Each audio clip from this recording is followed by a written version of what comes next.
तो जी आज मेरी बहुत दिनों बाद आ रही है वीडियो, क्योंकि मैं बिज़ी हो गई थी, मेरी तबीयत भी थोड़ा ठीक नहीं थी, तो मैं नहीं डाल पा रही थी शॉर्ट्स।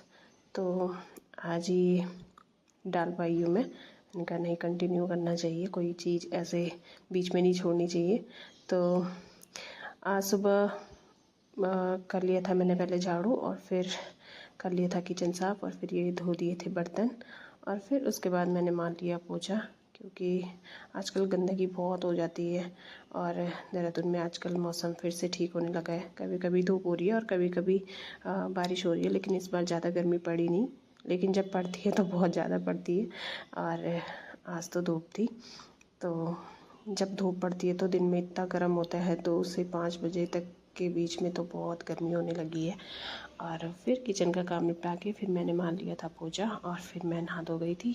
और कपड़े थे तो इनको मैंने हाथ से ही धो लिया, थोड़ा कपड़े थे, ज़्यादा नहीं थे, तो मैंने इनका मशीन क्या लगानी, हाथ से ही धो लेते हैं। तो हाथ से वो कपड़े धो दिए, क्योंकि धूप इतनी होती है ना कि 1-2 घंटे में ही सूख जाते हैं, तो मशीन में डालने का कोई, सुखाने का कोई फ़ायदा नहीं है। तो दाल मैंने बॉईल करने लग दी थी जब मैंने किचन साफ़ किया था, और फिर खाना बना लिया। और फिर मैं और मेरी बहन जी सपना, हम चले गए थे टाइल्स देखने के लिए, क्योंकि उनके घर का काम चल रहा है आजकल। तो हम वहाँ गए थे टाइल देखने, और टाइल पसंद कर ली थी हमने, और फिर हमने उसका एस्टीमेट वगैरह ले लिया था जो जो हमें चाहिए था, और फिर आगे हम वहाँ